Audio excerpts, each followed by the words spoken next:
Alright, so I'm doing a video on the RS5 electronic wing retrofit. What I'm gonna show you here is how to add the electronic wing from an Audi RS5 onto an A5 or S5. What we have here is my 2013 Audi S5. So this is the B8.5 chassis coupe. And as you can see, it already has the wing installed and functional. Alright, so what parts will you need to do this on your car? So what you need obviously is the electronic wings assembly. You'll need the whole unit, and because the wing is built into the trunk lid, you will need the whole trunk lid from the RS5 as well. So you'll need essentially the whole trunk assembly. And then aside from that, you'll need a few other things. So I have them right here. So what you'll need is a mounting bracket. This mounting bracket mounts in the trunk, and that's where the module goes. So here's also the module, and this is what controls the wing from going up and down. You'll also need the cover bracket. This is the bracket that covers the module. So the module glues onto this and then goes in here. Next thing you'll need is the trunk springs. The trunk from the RS5 is way heavier, so the stock A5 or S5 springs will not be able to hold it up, and the trunk will drop way quicker than you want it. So you will need the RS5 springs to be able to hold up the extra weight. Obviously, you'll need the switch. You'll also need these bumpers. The reason why you need them is because the stock A5 and S5 bumpers are a little bit bigger, and so what will happen is the trunk will stick up and you won't be able to get it down without replacing these. So these are the bumpers that go right next to the trunk, and this is where they are right here, and then one on the other side.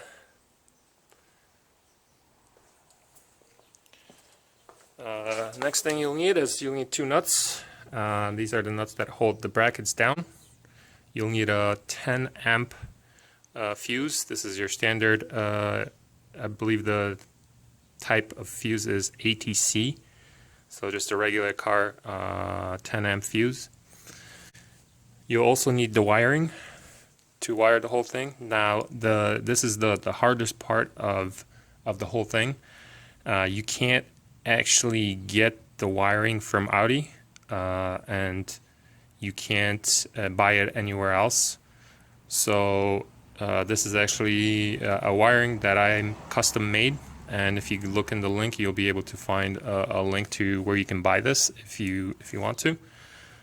But obviously without it you won't be able to do anything. So as far as the RS5, same thing. You won't actually be able to get this out of the RS5. I guess you could if you really wanted to, but it is built into the main harness of the RS5, so you would have to take the whole harness apart and trace each individual wire to where it goes, and it's a pain. So it's just easier to buy these harnesses or make your own.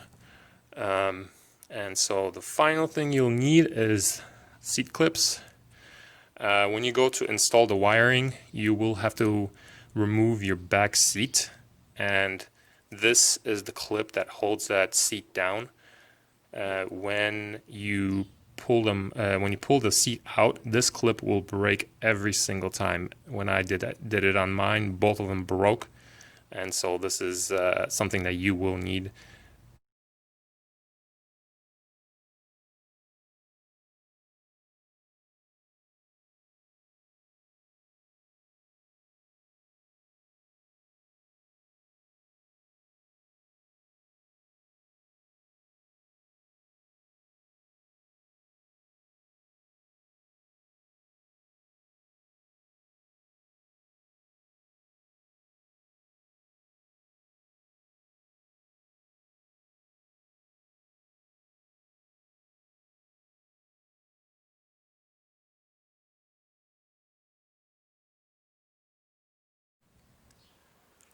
Alright, so let's get started with the install. Here is the custom wiring that I've made. This is a complete 100% plug and play wiring, so no cutting, no splicing of wires or anything like that. So if you look at the wiring, you have a bunch of connectors on this side. This one goes into your convenience control module. This one goes into the module that controls the wing. This one right here goes plugs in into the wing itself. And then we have the eyelid right there is your ground. This guy right here is your power to the whole unit, and that's plugs into the fuse. And then you'll notice you have a long wire right here. This right here goes into the switch up front next to your shifter, and then this plugs into your e-brake. Alright, so we're inside the car and we're going to get started on wiring the harness for the wing. We're going to start with the side with the brown connector and the double black connector. So as I mentioned before, the brown connector connects to your switch, and then the double black connector connects to your e-brake. So we're going to start first by removing the boot around the shifter. All you do is pull up, you grab the boot itself, and then you just pull up on it. As you can see, once you pull up on it, it'll unclip by itself. It has two clips here on the side, on both sides, and that's all that's holding it down. So you pull up on it, and the next thing we'll have to remove is the climate control, because we'll have to remove the whole MMI control, this piece right here. And in order to do that, you have to get the climate controls out of the way. So what I'll be using is just a pick. This is a bigger one, and I also have a smaller one, depending on what you need. But the way to remove this is there's two holes underneath that you can't see. They're right here. There's one right here, and then there's one right here. So you will want to insert a pick right here and one right here, and then you pull out on the climate control, and all it has is two clips on each side, and that's how it's being held. I already removed the climate control. So right in the back here you have two connectors. So what you'll have to do is you have to pull up on this red one right here. Pull up on it, and now you can remove the connector. And then this other black one, which I have actually aftermarket items installed in this car, so your connector will look a little different. It's actually right here. It'll be the same thing. Red tab, you pull the red tab out and then remove the connector. Alright, so I got the climate control removed. Next thing we'll have to do is remove this center, the MMI controls. So that's very easy. All you do is you put your hand in here, and then you just give it a small yank, and that's it, and then it comes out. Now don't pull on it too hard. You still have connectors to your e-brake, stop, controls, and your switch, which obviously you don't have yet. But you don't want to pull on it too hard because they're pretty short, and this is about as far as they go. So the next thing you want to do is you want to disconnect all the connectors that are connected to all your switches. They're all right here. I'm not going to show how to remove them. They're all very similar. They're pretty much this type of connectors where you have a tab that you have to press on, and once you press it, you pull the plug out. Alright, so I've got the MMI center console removed. So what we have here is you've got your e-brake, your start button, and your MMI controls plugs. So what we'll need to do is you take the wiring. First thing is you have this clip right here, and that clip goes in right here into this hole. I'm not sure if you can see that right here. it just clips into it. So it goes just like this. And then this connects now to your switch. But the next thing you'll have to also do is you have to connect this side to your e-brake. So the way you do that is this is what connected originally to your e-brake. What you're going to do is you're going to take this, and now this is going to connect into your e-brake, and you're going to connect the other female side to your original plug, just like this. Okay, so now when you go to put this together, you're going to plug this side into your e-brake. Now this part is pretty straightforward. The hardest part is going to be the center console. You'll have to route these wires pretty much underneath here, underneath the center console, underneath the carpet, and right in front of this seat. I'm not going to show how to remove the center console because it's pretty involved. However, I'll give you a little bit of pointers. The thing that you'll have to do is you'll have to remove this. This is the ashtray. You have two screws right here. I believe those are 8mm. You're going to then, once you remove those two, this kind of slides out. It has clips in the back, so it just slides out. Now there's a connector there that you can disconnect. There's also screws inside of here. It's really up to you how you run this wire. I actually opted to remove the whole center console so I can easily route it underneath the carpet and everything. I know there's some guides out there that say you have to remove literally everything in the car, like the seats, the carpeting, the side panels, the back seats, and I found that completely ridiculous. I did not have the need to do that at all. I'm not sure why they say to do that, but you don't really have to do that. The only thing that I did was I removed the center console. This whole thing, I removed it from the car so that I can run it underneath. If you really get crafty and you don't really want to do that, I guess you could fish it underneath. You'll have to go underneath here and then fish it under the whole thing into the back, and then you'll be able to route it under the carpet. But if you don't want to do that, it could get difficult. If you don't want to do that, then you're going to have to remove the center console. So in order to do that, like I said, you'll have to remove the ashtray, and then you have screws here, and there's additional screws underneath the ashtray on each side. You'll also have to remove, actually no you don't. I think that's it for this side. In the back, let me get in the back and I'll show you what you have to do back there. Alright, so once you're in the back, as I said, there are a couple of screws up front that you'll have to remove. And then also there are screws inside of here. So what you have to do is you remove the vent right here. Once you remove that, there are screws inside of there. And there's also screws on the bottom inside the back here that you have to remove. And once you do that, you'll be able to remove the whole center console. So again, I'm not going to show how to do that because it gets pretty involved and it's a little bit of a hassle. It's a little tricky. So essentially, that's all you should really need is just remove this.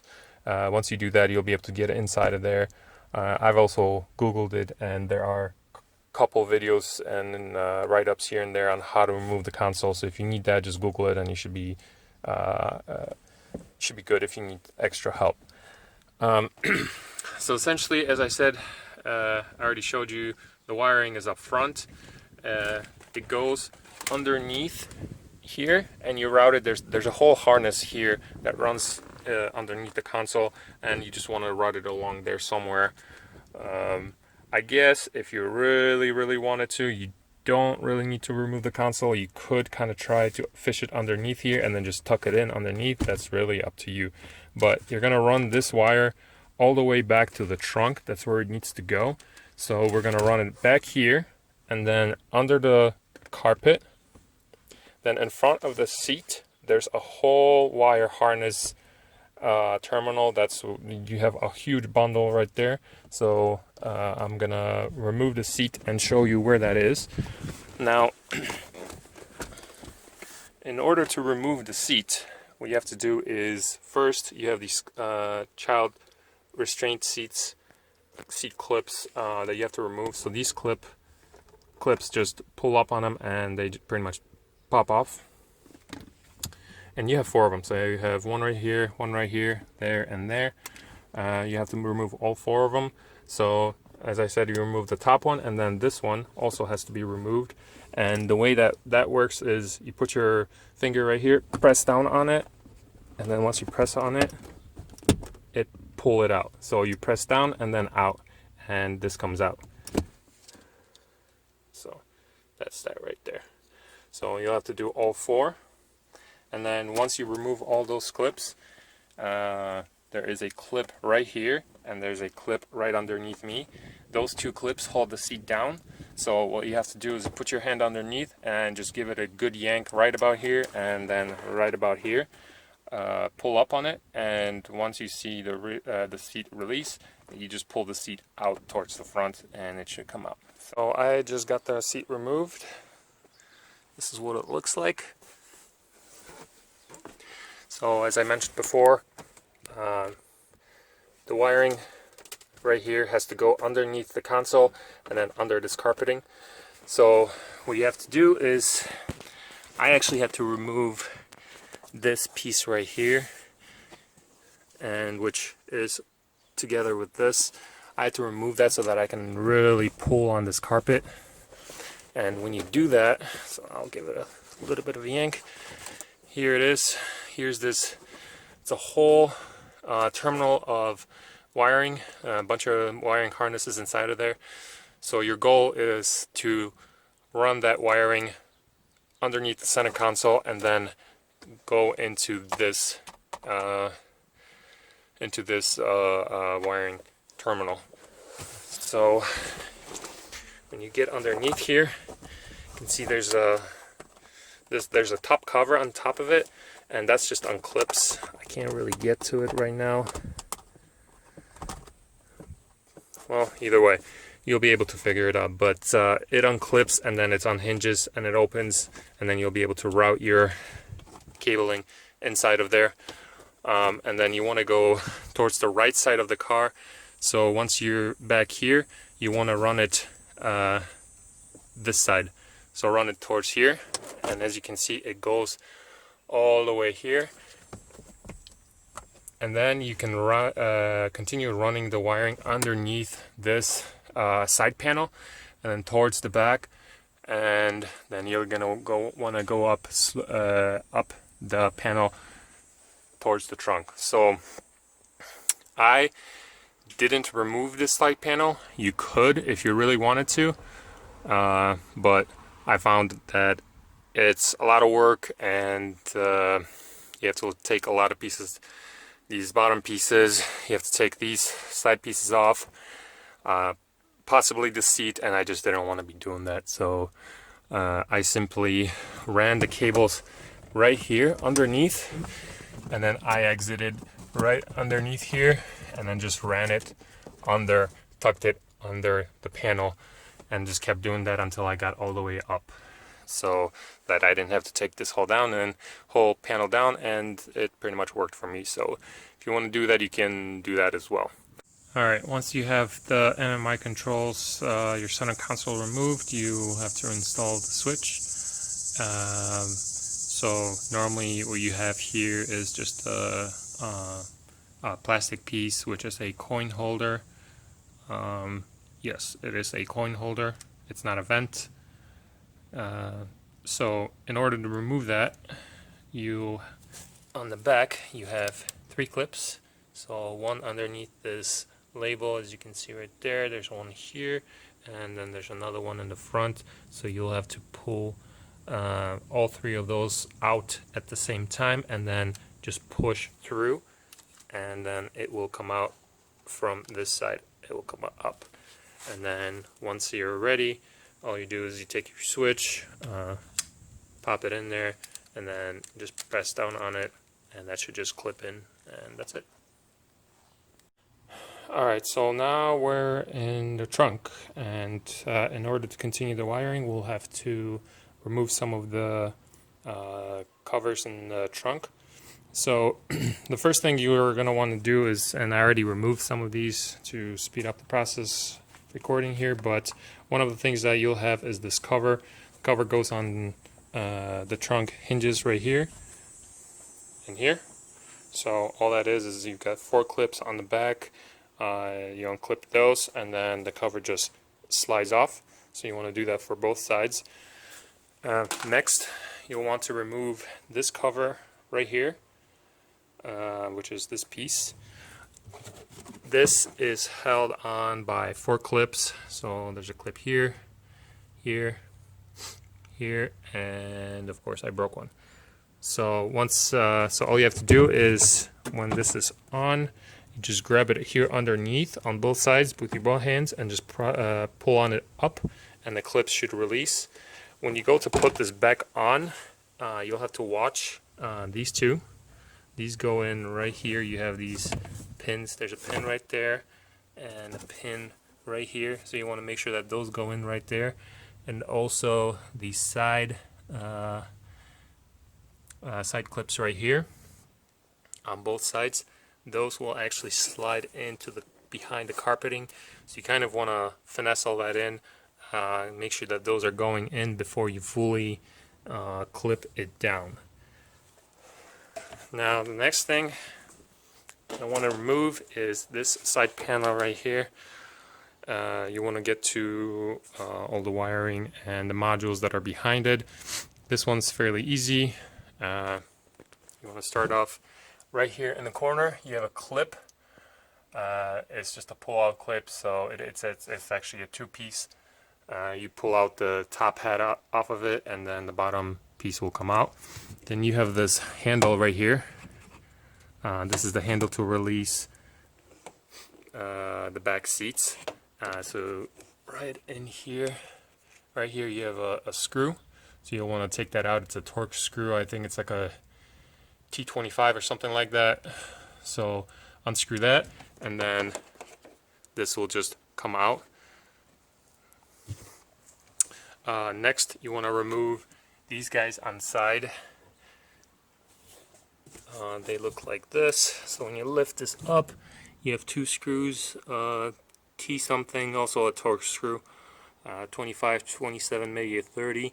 And so you want to remove both of those on each side. So that one, unscrew all the screws, and then the chrome piece just comes up, and you'll need to remove that so you can remove the carpeting. So once you do that, it's fairly easy right here behind this. Oh, and also before you actually get to this piece even, you actually want to remove this trim, the gasket. The gasket is just pushed in on there. You want to remove this before, and you want to pretty much get up to right about here. Remove all of this here all the way down to here, because you won't be able, this actually holds this carpeting and the plastic piece down, so you want to remove those. So back to this side panel. Once you get here, you have clips. There's a clip right here, there's a clip right here, and this piece is also clipped in. However, it broke off on mine, so you want to be definitely careful. I pried on it and I wasn't able to get it to come out easily, so what I did was I actually put a screwdriver or a panel popper right here under between the carpeting and the car, and I pried on the clips so that I wouldn't break these other ones. But there are 3 clips that you'll have to take out that are attached to this side panel. Once it's out, it goes around here, so you just want to pull it out, and then this whole side piece should come out. Alright, so once we're in the trunk, you'll notice on the side here you have a harness that's running above the wheel well. This harness is right here behind the seat. And this is where we left off with the wiring. Right underneath here, I talked about running it right here underneath the panel and then up here. So that's how I did it. I ran it right up here, tucked it behind that panel, and then ran it inside of this harness right here. So you can see where the wires are right here. I ran them here. So I ran them all the way back here, down this harness, and down here. Alright, so once you get to this point where you run your harness back here into the trunk, it's the time where you're going to wire up the module and the trunk itself. So, as I mentioned, this big connector, this is the biggest one you have. This is the one that connects to the module. So obviously, as I mentioned before, I already have this installed in the car, so I'm just going to show you where it goes. So in the trunk, on the right side, right here, is where the module goes. So this is your plastic bracket that I mentioned before. And then you have your cover bracket, and then the module is underneath, plugs in right here. You'll see there's a nut that goes right there, and then the other one goes right below right there. So that's what the two nuts are for, to hold this plastic piece down. There is a module that you're going to have right here, so that just goes, the plastic bracket just goes on top of that. And then once you're ready, you can just plug this guy in into the module. Next, you'll also notice there's these two. The eyelid is a ground, and then this is your power, which is it plugs in into the 10 amp fuse that I mentioned before. And then this is your communication line right here. This guy goes into the central convenience module, and that module is sitting right up here. So if you look at it, it has about, what do we got there? A total of 6 connectors. One of them is an antenna on the left top. So what you're going to want to do is this right connector in the middle, so right side middle connector, you want to pull up on the lever, the little lever, pull up on it, and that will release the plug, and then you can just pull out on it. And so that's what you have right here. So what you're going to do is you're going to instead plug the one that's on your wing harness. You're going to plug it in right here, and then close the lever. Okay. There we go. And then your old one will plug in to this guy right here.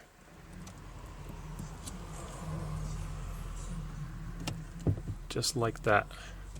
And so this is just so that you don't have to do any kind of splicing or cutting. And then you're just going to route this nicely down the side and down here to where the module is.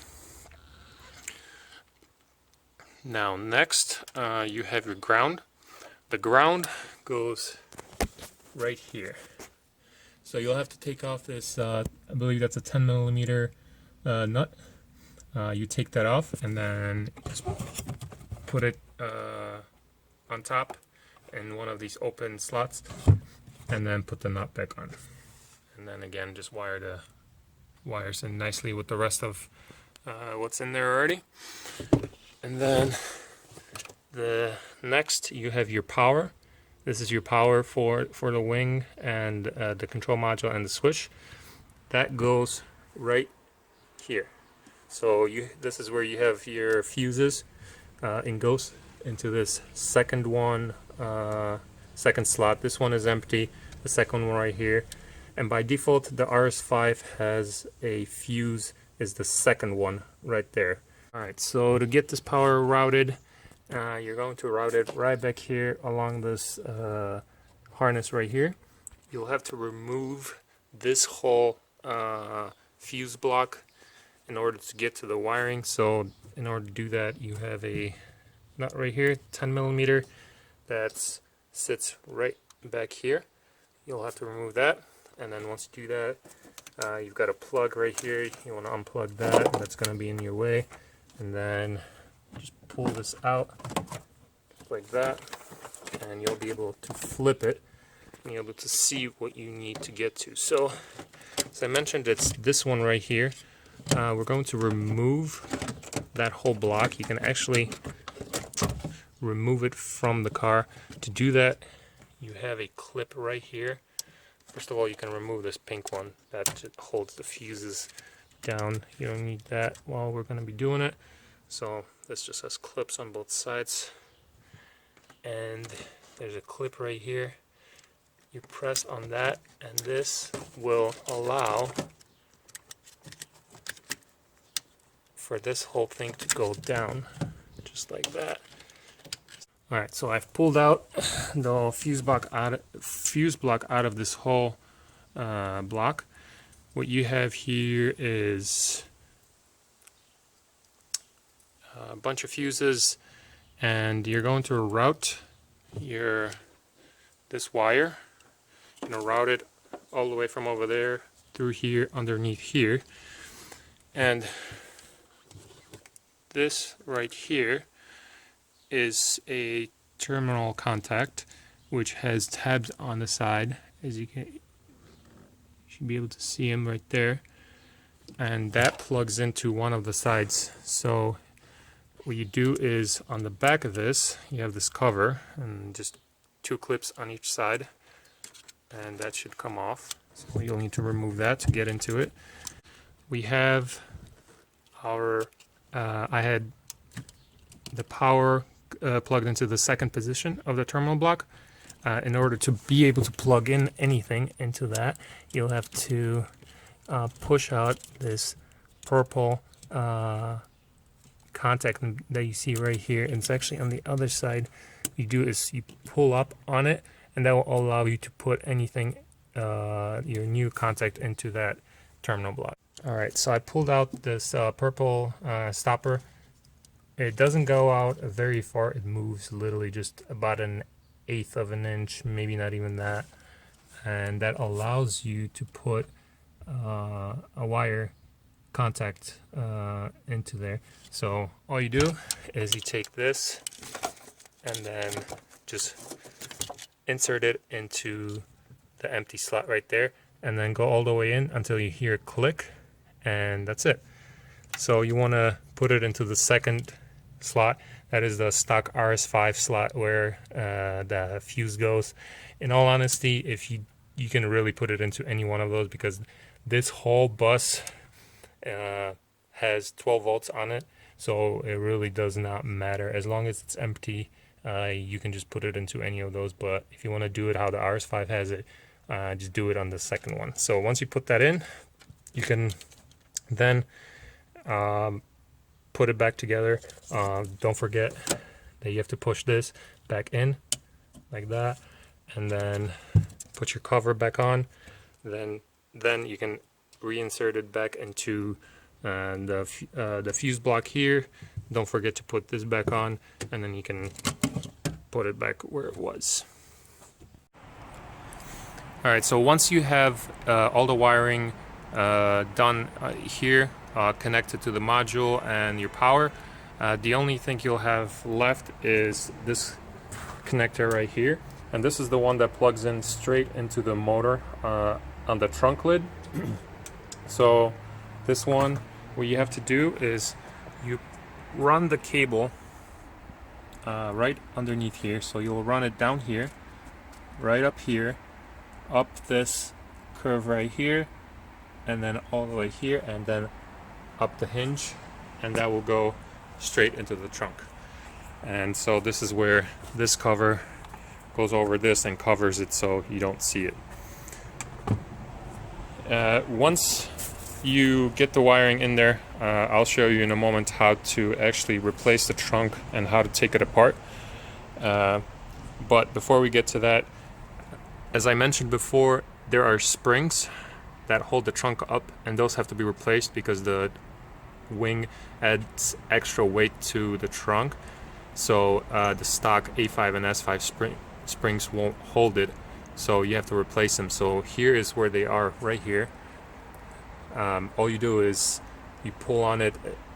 The spring has just a hook, so you pull it back and then pull out, and same thing on the other side. And then there's another one also right over here, so that one has to be replaced as well. And once you get the trunk mounted and ready to go, there's 3 points of adjustment that you have to do, just because not every trunk is exactly the same, and it won't, and not necessarily every one of them will sit the same. So one of them is right here, is this little knob. If you turn it, it comes out, and if you turn it the other way, it goes in. So you want to adjust this, and also this one. There's one on each side. The second point of adjustment is the actual hinge. This hinge, if you loosen both of these nuts, the hinge itself will actually go up and down, so you want to adjust that as well to make sure that the trunk sits nice and tight. And the third point of adjustment is this right here. This little knob is just a rubber stopper, but when you go to spin it, you'll notice that it actually comes out, and when you spin it the other way, it goes in. So there's one right there, and there's one right there. So you want to adjust both to make sure that when you close the trunk, it closes nice and tight, and there's no rattling or moving or anything like that. So make sure to make adjustments to all 3 of those points. Alright, now on to mounting of the actual trunk. So you'll have to remove this. I think I mentioned this before, but this is on the cover for the hinges. It sits right here over. In order to remove this, it has clips on the back, so you unclip these, and this just simply slides off. Next, you'll want to remove, there's a cover over the latch, so this just slides off. It's also on clips, however mine's broken, so it just slides off, but that has to come off. Then you remove these, those are also just on clips, so there's one here, and there's one here. Next, you have to remove screws, 2 screws. There's one right here under the handle, and then there's another one right here. This one's hidden behind the emergency handle, and so you have to take this. The handle is just clipped in, so you just pull on it, and it'll come out. And then you see there's a screw right next there, so you have to take that screw out. Okay, once you have the screws out, next thing you want to do is the emergency handle comes apart. This top piece is just on clips on it, so you have to take it apart. This comes off, and then what you notice is that there's a line inside of here that's just held by a ball. You have to release that, so that just slides out and just has a notch that just sits in there. And that's it. Now the liner is clipped in all around, so there's clips all around the perimeter of the whole liner. All you have to do is just pull on it, and then it just comes off.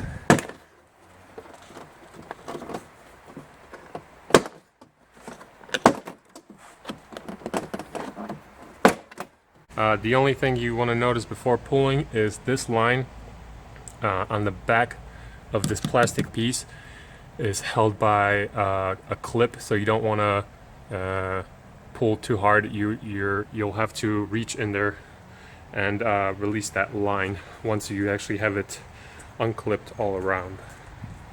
Alright, so I removed the liner, and as you can see, it's got clips right here all around, so you just have to pull on those and those will just pop out. And the other thing that I mentioned was the handle here. The line that goes into this piece goes in right here, and this is where it clips. So when you unclip all of these, there won't be really much room in there to reach in. So it's literally just going to be in just enough to get your hand in there, and then unclip this. And here's what the line looks like. This is it, and this piece right here, this piece right here is what clips in right here and hooks on that. So you'll have to, once you unclip it all around, you'll have to reach in and then just push that to the side. When putting it back together, it's a real challenge to get this back in there. So if you're having trouble, well, I really don't have any words of advice there. It's last time it took me about half hour just to clip this on there. So you just have to play with it until you get it. So as you can see, this is what it looks like underneath, under the liner. So as I mentioned before, you're gonna want to run the cable right up here. I taped it all around just so that the wiring stays together. You run it up here along all the wires, right up here, and then it goes right here into this bundle and then plugs in right here. So this is the motor, and it's just that one connection right there. So that's all you really have to do. Now once you take the liner down and actually go to mounting the actual lid, you'll have this plastic piece that sits there. This sits over the screws, so this just comes off. Once you take that off, you have 3 screws here, 3 there. You remove those and the lid will just come off. I believe that's like 13mm socket, and after that, that's really it. Then you just put the trunk back together in reverse order. Alright, so once you have the wing and the trunk completely installed, wired, and it's 100% ready to go, the final step that you have to do is you have to enable it in the central convenience module. And what this does is it tells the car that the wing is actually installed. So what I'll be using here is VCDS, which is also known as VACCOM. So I have it loaded on my laptop and connected to the car. Once you have the application open, you click on select to select your module. Then you click on 46, which is the central convenience module. And then we just wait for it to load.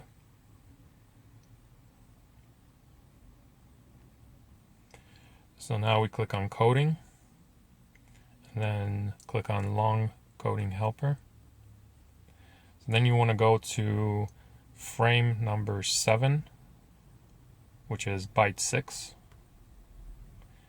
And right at the bottom, bit 7 is your rear spoiler installed. So you want to check that. And then click on exit at the top. Now you click on do it. And you'll get this message, and you want to click on no because you want to use the values that are currently in the module. You'll get some beeps. So I actually got rear spoiler system fault, which is perfectly fine. So you click on OK here, and then you go back and go back. So I got the fault, and that happens every time when a module is installed for the first time and it's enabled. So you'll have to do a auto scan and then do start. So now it will search for your faults. Okay, once the auto scan is complete, you'll see a bunch of errors. Apparently mine has a lot of them, but yours shouldn't have that many. But once it's done, you click on clear all DTCs, and then you want to say yes, and you want to say yes again.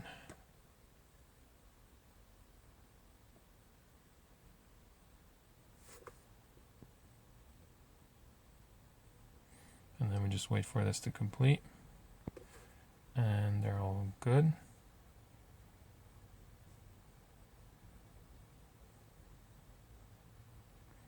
So now we just exit this. Yes.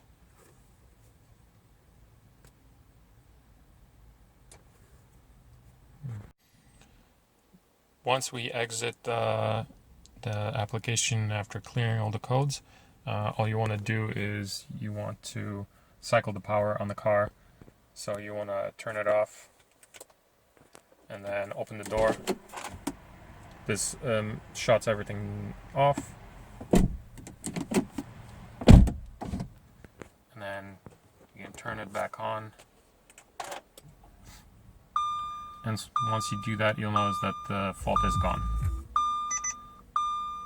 And you should be able to operate the wing from here. So if you press the button, the wing was actually open, so now it closed. If I press it again, you can see the light went on, indicating that the wing is open.